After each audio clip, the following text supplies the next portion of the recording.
All right, welcome to the Tackle Dummy Pod with Tackle Dummies Pod with Tackle Jeff Dummies. and Ckaz. What's going on, guys?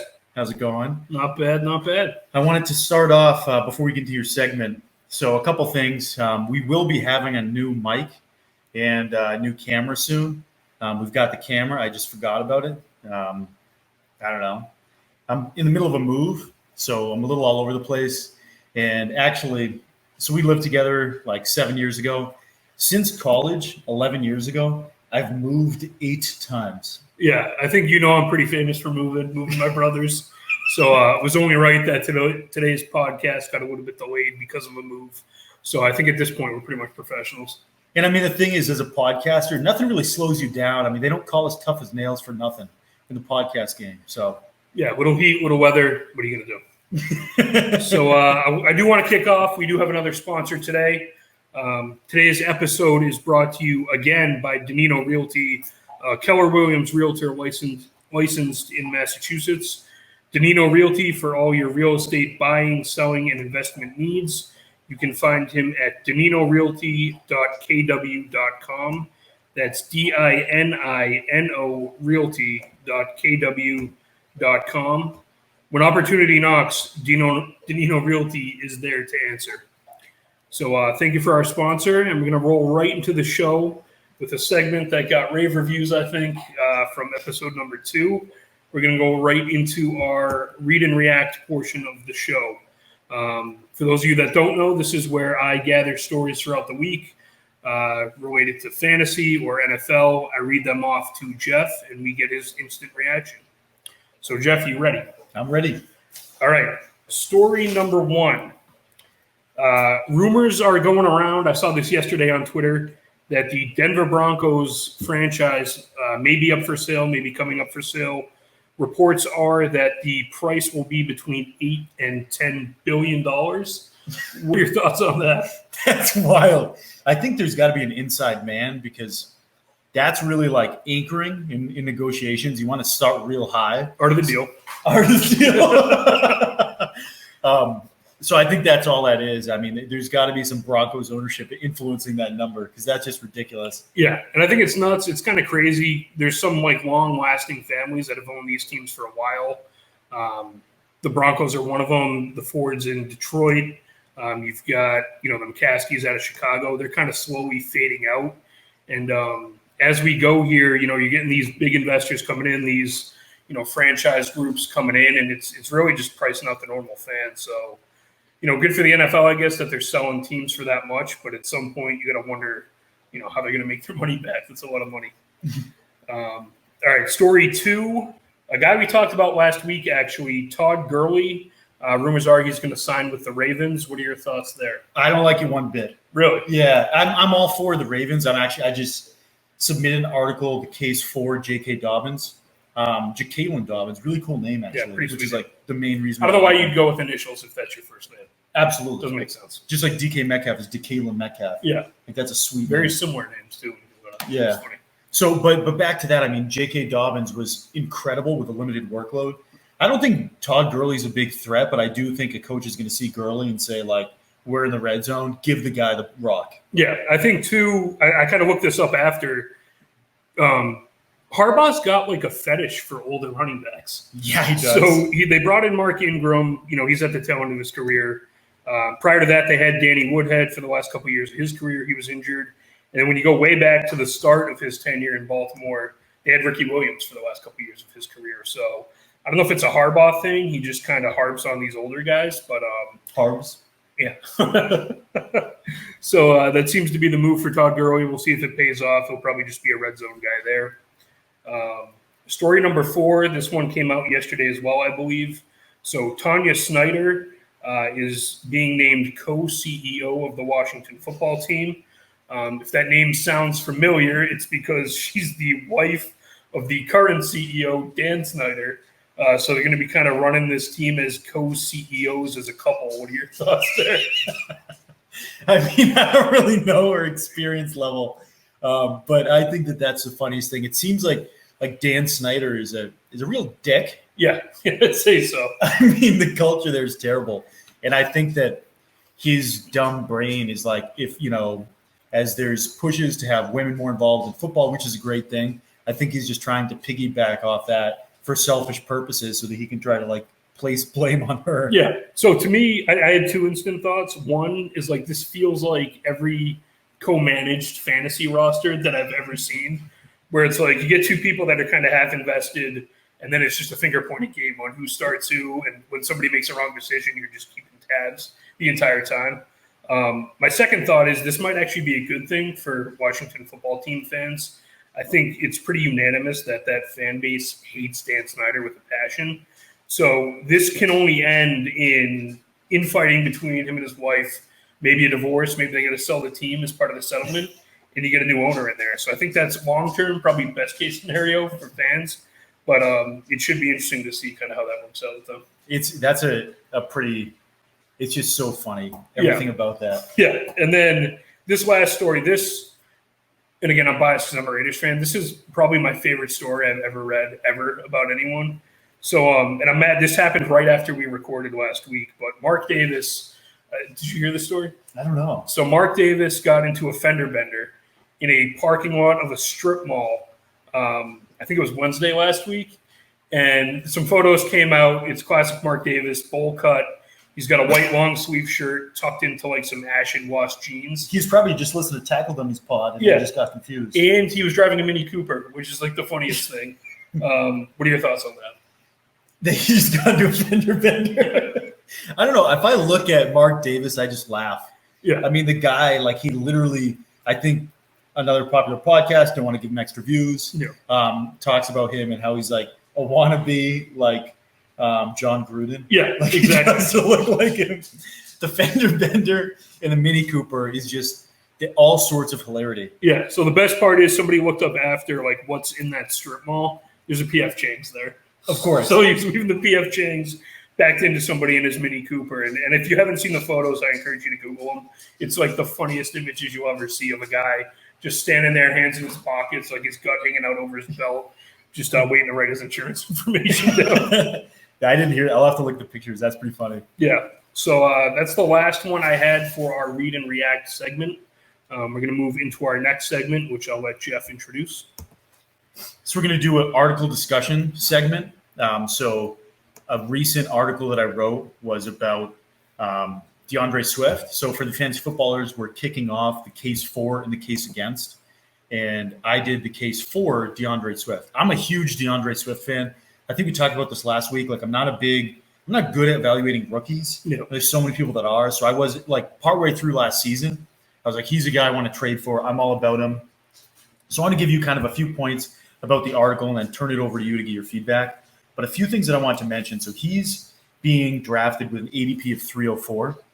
He finished last season as RB 18, and he only got like 40% of the carries on the season. A lot of people are worried about the Lions being bad. They were bad last year. I mean, they had a 5-11 record. They're probably going to be about the same. It's not anything that detrimental. DeAndre Swift, had more 20-point games last season than Jonathan Taylor and Chris Carson. I mean, the guy was just a beast. So another thing that people are worried about is Jamal Williams, very talented player, underrated player. Yep. If Jamal Williams gets 150 touches, which was his career max last season, it's super easy for Swift to get another 250-plus touches, and I think that's what he needs to be successul. You got Dan Campbell in there, who's kind of like a psycho, biting kneecaps and all that. Did you hear that? Yeah, I heard. I thought that was fake at first because he had a stint. I want to say it's like the Dolphins interim head coach at some point, where like he got the same thing, like people making fun of him. He's like a meathead, and then as soon as he got announced as a Lions coach, you see the kneecap comment come out, and you're like, all right, here we go again. It's like they're coming after us. We punch them in the face. Then, as you know, they punch us back. We get back up. We bite him in the knees. It was like literally like a 36-second rant. It was without a smile. It was pretty impressive. But I'll end my summary with DeAndre Swift has the talent. I think he's going to get the opportunity with Dan Campbell, who's just going to try to run the ball, even if they're down by like 37 points.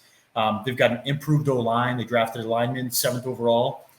So I'm all in on DeAndre Swift. I think he's a great value. One of my favorite players, probably going to be my guy this season. So what are your thoughts on DeAndre Swift? Do you think he's a fair value at ADP 303, and what do you want to do with him? I do. So to me, like DeAndre Swift last year, couldn't have cared less about him. Read your article and I have to agree with you again this week. So I think the biggest thing to me is the Dan Campbell run the ball aspect. Like we talked about, he's a meathead. He's your classic, put in quotes, football guy or whatever, but wants to establish dominance, is going to want to run the ball. You've got a new quarterback there. You got a new offense there. They were bad last year. They're going to be bad this year, but they're going to try and run the ball, establish the run. You mentioned their rookie pick, Penei Sewell. Again, I watch a lot of college football. If you haven't seen this guy's college film, he dominated the entire time he was there. So there's a guy drafted a couple years ago, Quentin Nelson out of Notre Dame. I remember him, Jets. Big Colts, but big thing. People talk about he was like a nasty blocker, easy All-Pro. He's been an All-Pro first 3 years in the league. That's kind of where I see Sewell going. They've also got probably the best or one of the best centers in the league, Frank Ragnow, former Arkansas Razorback. Shout out. Just got signed up, contract extended. I think he's the highest paid center in the league now. So they've got a solid line. They're going to lean on that. And even if he's not picking up 4 to 5 yards a carry, he's going to get the touches. So I think the value's there, especially where you look around the league, it's a lot of split backfields. He might get spelled a little bit by Williams, but I think he's going to get the majority of the shares. So definitely in agreement. I like Swift a lot. It's funny that we have 2 weeks in a row with agreements because that's like incredible. Yeah, and that's like legitimately every other article you publish that I read, I always side the other way. Yeah. And I chirp you on Twitter sometimes. It's funny, but all the time. These last two, like I can't go against it. I agree pretty much with everything you had said. I'm almost mad that you said that. So start taking the other side next time.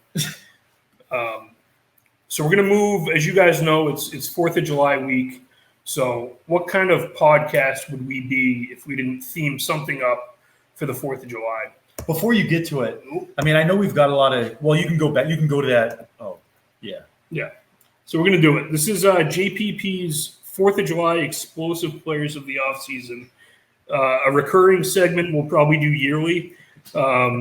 So basically, we're going to give our take on somebody we think is going to pop either in minicamp, training camp, the preseason, but somebody you're going to hear a lot of buzz about throughout the offseason. And someone with an ADP that you can count on one hand. Yeah, exactly. So before, what I was going to say about this, sorry to interrupt you, but we've got a lot of global listeners. I mean, we've got a big following. So for those that don't know, 4th of July is a big holiday in the U.S.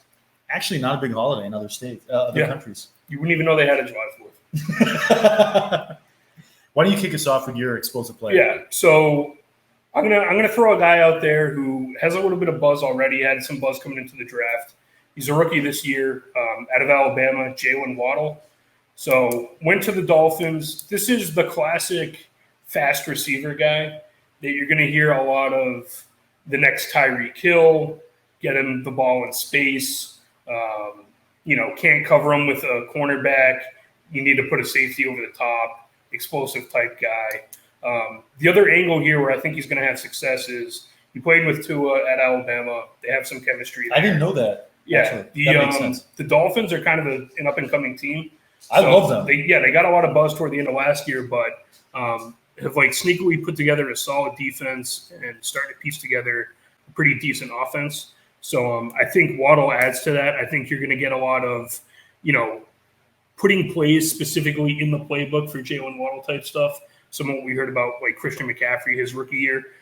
So I think that's what you're going to hear buzzing around in the offseason.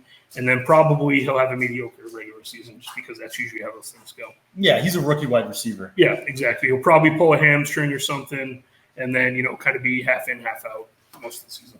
Yeah, interesting. Yeah. So what about you? What do you got? So for the 4th of July explosive player of the offseason, JPP, I've got Najee Harris. So he's a guy that, number one talent rated running back drafted by the Steelers. First running back off the board, really talented guy.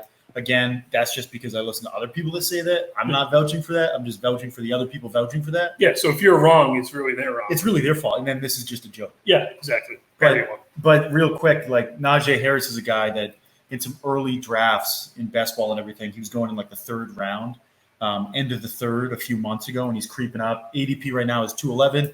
I think just anybody, dumb fans and like kind of us included sometimes, is like if there's a rookie running back, the number one rookie running back, they tend to go like mid to early 2nd. So I think he's a guy that's going to climb up. Yeah, and I think like when I think Steelers football, it's like big running backs that run the ball. they could throw 1,000 times a game, and when I hear Steelers, I'm thinking run the ball. Yeah. So I think just that dumb brain part of it puts them on my draft board a little bit. Love it. Yeah. So let's go ahead and go to the next segment. All right. So the next segment,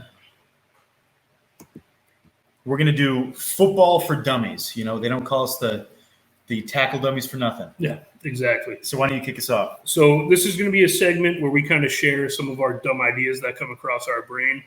I had one that, and I don't know how this is going to translate, but this came across my mind the other day. And I haven't heard this yet. Yeah, so I'm calling it the fan registry. So I think, especially in the off season, right around draft time, or I'm thinking of Saints fans right now. There's kind of a quarterback competition going on. You hear a lot of, if my team does this, I'm never going to root for them again.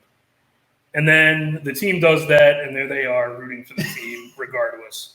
So my dumb idea is to set up a fan registry, kind of like the RMV, kind of like the DMV, where you go and you physically register as a fan for your team. So I walk in there, I say, I'm a Raiders fan, I get my Raiders member card, and I have that, and people can go in and look up and say, hey, this guy's saying he's a Raiders fan.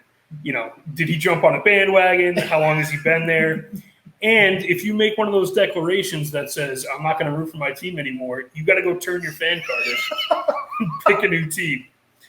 So that's kind of my idea. And then as you get more into it, you've got the super fans. So maybe that's like an additional class above. That's like a platinum card. Like that's a card you drop on the table and it makes a clink. Yeah, like you go in there in your full costume, your regalia. They hand you, it's like the Amex Black card, but it's like a gold super fan card. And you pull that out. That's something you accidentally let spill out of your wallet when you're paying for lunch or something. People just kind of look around and like, all right. Honestly, I love this idea so much. I think we got to do it. I don't know where to start, but like I'm just so sick of people like, oh, if my team starts Jameis Winston at quarterback, I'm never rooting for him again. When they're going to be there the next week, just cheering. So what do you do? What do you do if you change fandoms? Do you have to go back? Yeah, so basically you go to the registry, you hand in, I hand in my Saints card, and I can either sign up for another team or I go like an unregistered voter, and I'm just out there in the ether. But the other thing too, like as I'm continuing to think about this, you always see those like, here's a map of the country, here's where all your fans are. Now you can do it. And it's just like made up. Yeah. You got like the Broncos take the entire western half of the country, and they really don't have that big of a fan base. What's the data that's used to make those images? It's probably made up. Yeah, it's like somebody's out there, like they're just Google, like Twitter polls probably. That's what I'm thinking. It's Twitter polls, like 53 answers. Yeah. And they're like, all right, let's just extrapolate this out. And now everybody in, Idaho is a Broncos fan. So that's my idea. I don't know if it's going to work, but I think it's something we need to get going. What do you do? Like Rob Lowe is going to be like, can I be a fan of every team? No. So he's got the NFL hat. Yeah. That's like I'm just rooting for a good game guy. You can get just your little NFL card, and that's all you get. But I think once you assign yourself just an NFL card, you can't pick a team after that. And you can only get the NFL team if you hand in your man card. Yeah, exactly. It's like the Panthers used to put the shield. I don't know if they still do. They used to put the shield in the middle of the field instead of their actual logo because their owner was like a big pro NFL guy. So I feel like it's that. You just get your little NFL card, and then you're a generic fan forever. That's who they put on the field for like the Super Bowl halftime performance. That's what that gives you. Yeah. I really like legitimately that is an excellent idea. Yeah. I don't know how we do it. Somebody that can do websites or something, hit me up. I'd say 75% of the money that this generates, and you can get the That's a steal. That is a steal. Yeah, I think so.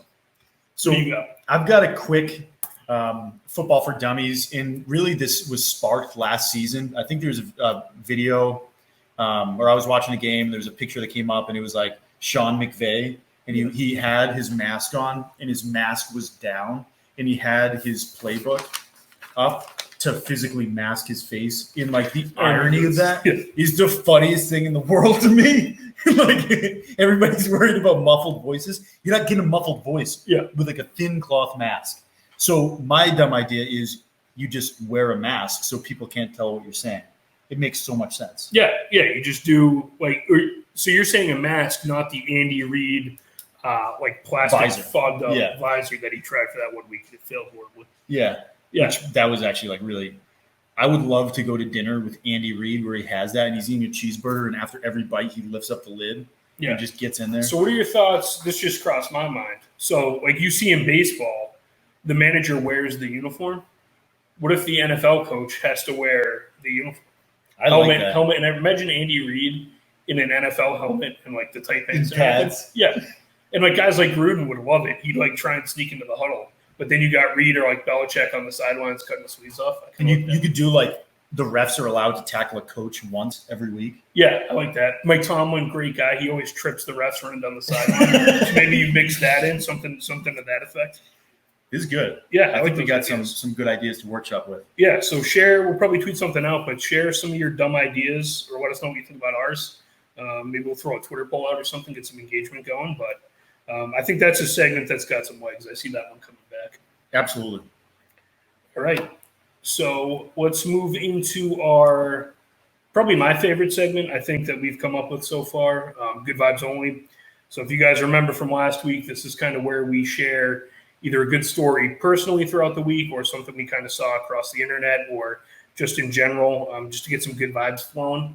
So I got my Good Vibes shirt on right now. You can't really see it under the banner, but we got Bob Ross going on. Jeff, I'll kick it to you first for what you got this week. Okay, so I have two again. I know. Yeah, breaking the rules. I like this. So I mean, it is good vibes, not good vibe. So I guess you're still right. So I'll do one, and I'll kick it back to you. But I had both of these are a little bit selfish. I was kind of last minute. I'm in the middle of a move. Well, I didn't know. Hadn't heard. So anyway, I'm moving. For those who didn't know, so I occasionally chat with a couple players in the NFL, and one of them is Kyle Juszczyk. Number 44. Dude's awesome. Yeah, great number. Really great cool. Number. Yeah, great number, even better guy. Yeah. Put that on a T-shirt. There we go. Let's put his number, get him to sign it. We'll send it out. So I sent him a jersey and a T-shirt, and he said he would sign it for me, so we did that. The T-shirt I have, like we've got a dog, so there's some fur and some lint on it, and I sent this to him. And in the package he sent back, he signed that. He threw like a game day little pamphlet that he was on, signed all that. And he included a lint roller in the package bag, which is the funniest thing. I mean, The other thing is like people don't talk about this. Athletes aren't normally funny. Yeah. That's a funny guy move. Yeah, I think too, like it's cool to see it in private because like now, especially when they're giving like post-game press conferences and all that stuff, everything is just so robotic because everything gets scrutinized that you don't really see like anybody's personality anymore. And people go down their throat if they do try to give some personality. Yeah. Like, they have to give these scripted answers. So that like made my day. I was cracking up, super funny. Love the move. Yeah, great dude. So mine doesn't really tie into that, but so it was announced today, I think within the last maybe, I don't know, like 5 or 6 hours, but the NCAA is now allowing players to make money off their likenesses. Really? College. So it was going to happen. This is classic NCAA. So legally, the courts were going to make it happen. I think it was the end of the week that was going to take effect. So NCAA stepped in today and said, starting Thursday, tomorrow, any college athlete can make profit off their likeness. Which two things come to mind for this. One, like all these D1 guys, I say all these D1, a lot of them are getting paid anyway. Yeah. So it's good that they can just do it. Like there's no stupid rules. They can, profit off their likeness because everybody else is doing it anyway. But number two, I'm excited to see just like the random endorsements we get from some of these athletes, especially like when you get to some of the more obscure schools and smaller spots where like, NFL athletes, you always see like the weird car dealership ad. And it's like, reading right off the script, it's funny to look at. These are going to get way weirder. You're going to have guys, especially make some of the linemen, some of the guys that know they aren't going to go pro, reading like a gas station, like hamburger ad or something stupid. Or like, I don't know, just off the top of my head, just kind of spitball, like going into a Cumberland Farms, like trying to pretend like you're sponsored. Yeah. So I'm thinking what we might even do is either reach out ourselves and try and get one of these guys to read an ad. Yes. Or, maybe we get our partner, Danino Realty, out there repping some of these college guys just to spread the word a little bit. But I guarantee you this season you're going to see some of the funniest commercials you've ever seen just because it's a college kid trying to make some beer money or something for the summer. I love that. Yeah. It's a good move. It's a good move for the athletes. Like, that's awesome. Yeah, like I said, classic NCAA. They could have done this decades ago. they wait until 2 days before the courts are going to force them to do it, and now they're trying to play the good guy card. Yeah. So got to hate the NCAA for that. So I've got one more good vibe real quick. So I was doing some training today with the director of marketing at my company, and she's pretty funny. And I got her to loosen up, and before the training, we just played the song "Thunderstruck" by AC/DC, just with no context. And then I just like leaned into it. So it was like new employees that don't really know me that well. Like, I'm a weird dude. All right. And so I just start playing the music, and then no one responded and reacted. So I was like, actually, like the entire presentation is just this. It was just silence. It was awesome. And I like that. Thunderstruck is one of those songs that, like, it's exactly what you said. It's hit or miss. Like, you throw that on at a party, people are either going to love it, or like everyone's going to freeze and just turn and be like, who just put that song on? Yeah. And then the other time it's appropriate is like coming out of the NFL tunnel. That's like a number one, like, entering the field, let's get pumped up, throw some Thunderstruck on, everybody gets going along. I love it. I love it. It's that was my selfish good vibe. Yeah, I like that. Both good ones from you. I'm liking it. Okay, so we're going to introduce a new segment. We kind of alluded to this. It's a superhero send-off. So we want to do, like, similar to the good vibes only thing. We're going to let someone else kind of share their story, something that we think is interesting, that might be touching and kind of like heartwarming. And we'll end our pod with a video of them talking about their situation. For this situation, we're going to be talking about Brandon Brown, who's a guy that I met on Twitter, and he's super engaged with us. I'd say a great friend of the pod. Yeah, absolutely. Probably, I think he's either commented or liked or interacted with us on everything we posted. Really awesome guy, and you'll hear it in his story, some of the stuff he talks about, but we'll include after the show just some links and stuff to learn more and to donate. I really like this idea, Jeff. You kind of came up with this, pitched it to me last week. I'm a big fan of it. I'm looking forward. Hopefully we get some more submissions and we can kind of end our shows with these moving forward. And before we get to it, I'm not a big like follow Friday thing, like go follow this guy, but Brandon Brown's really cool. We messaged, we're in a league together. Just a really, really good dude. So he's on Twitter at BrownNCSU. So my first official follow, mention goes out to him. Yeah. So appreciate you guys listening this week. Like I said, we're about to play his video and then we'll end it. So thanks for tuning in. Thanks for tuning in.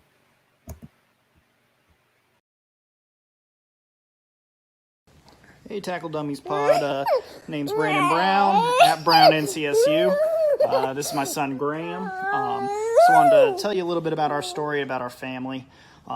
So I got into fantasy football about 20 years ago. My friends, God, I'm old. It was back in high school. My friend's father was playing. My friend started playing. He said, hey, you should get into it. It's a lot of fun. Tried it, drafted Rich Gannon and Jerry Rice, ended up winning the whole thing. That's how it goes, of course. But anyway, so that's how I got into fantasy. A little bit more about our family. We have 3 kids. Graham is our oldest. He's 5. He has what's called Cri-du-Chat syndrome, which is cry of the cat in French. It's also called 5P- syndrome, and 5P- Society is who we support and who supports us as well. So Graham has some intellectual and physical disabilities. He has some feeding difficulties. He doesn't talk, doesn't walk. He's really close on both of those. But funny story, we were going through a Zaxby's drive-thru one night. Graham was crying in the back, and of course the lady goes, do you guys have a cat in the car? I was like, oh, no, sir, it's our son. So I guess that the name holds true. So Graham, you go from having expectations for your kids of, college, marriage, all these things, high school, all these expectations, hearing them say I love you, and then having that go out the window when you get a diagnosis like this. But Graham is, a bright light in our family. He has crushed every expectation we've put out there for him. He has blessed our community. He has raised so much awareness. He's the happiest kid you'll ever meet. He's the hardest worker you'll ever meet. And he just inspires us every day, and we love him to death. And he shows us every day how much he loves us. He doesn't have to say it. So hopefully this helps raise some awareness. I'm in the Superhero League with Jeff. It's been a great thing that we've put together, and I love what Chris and Jeff are doing on the pod. So keep it up, guys. Love it. Thanks.